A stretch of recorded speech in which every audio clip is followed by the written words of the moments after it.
Babysitting seems simple. Make sure the kids are safe, feed them, play a game, watch a movie.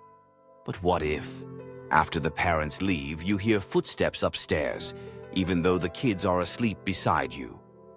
What if there's something else in the house? Tonight we bring you 3 real horror stories from babysitters who still can't forget what they heard and what they saw. These stories are submitted by real people. These events happened. And some babysitters, they never agreed to sit again. Let's begin. Story 1. The Voice on the Baby Monitor, Illinois. Sarah, 17 years old, had babysat for the Millers before. Their 2-year-old Emily always fell asleep fast, and the night usually went by smoothly. The house was cozy, 2 floors, baby monitor in the living room, and a list of emergency numbers on the fridge. At around 10 p.m., Sarah was texting on the couch when she heard it.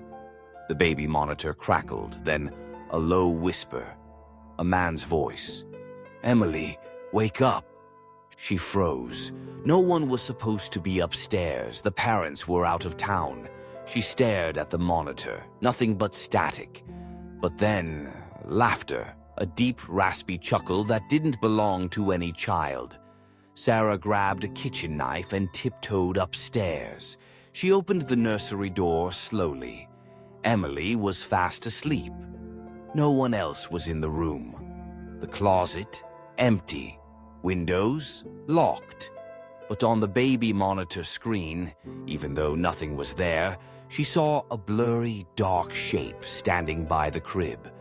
She took Emily and sat by the front door until the parents came home. She never returned to that house again. Story 2. Something Upstairs, Oregon. Daniel was 19 and used to babysit for his aunt's kids, a 6-year-old and a 4-year-old. They lived in a quiet neighborhood surrounded by woods. One rainy evening, after putting the kids to bed upstairs, he went down to finish his homework. Then he heard it.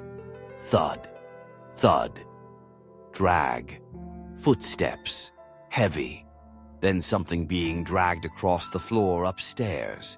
He figured the kids were up, maybe playing. But when he checked the bedroom, they were both fast asleep. No toys moved, no sign of anything strange. He sat back down in the kitchen. Then a loud bang directly above him. That was the attic. He climbed the stairs and pulled the attic string door down. Cold air blew in his face. It smelled like mold and something rotten. He shined his phone light up. Nothing. But as he turned to close the attic door, he heard a whisper just behind him. "Daniel." He nearly fell down the stairs. The kids never woke up. When he told his aunt what happened, she went pale. She confessed that her husband's father died in that house, in the attic, years ago. Daniel never babysat again. Story 3. The Visitor, Georgia. Jenny was 16. It was her first babysitting job for a new neighbor, a single mother with a quiet 8-year-old boy named Luke. The house was small, just 1 floor and a large backyard. The mom gave her instructions and left for a dinner party nearby. At 9:30 p.m., after Luke had fallen asleep, Jenny sat in the kitchen watching TikToks when she heard knocking. 3 soft knocks from the back patio door, but no one was supposed to be there. She peeked out.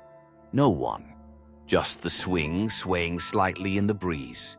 She locked the door and turned off the light. A few minutes later, footsteps. Inside. She called out, "Luke?" No answer. She crept toward the living room, her phone flashlight shaking. Then she heard it again. Faint breathing from the hallway. She turned the light toward it.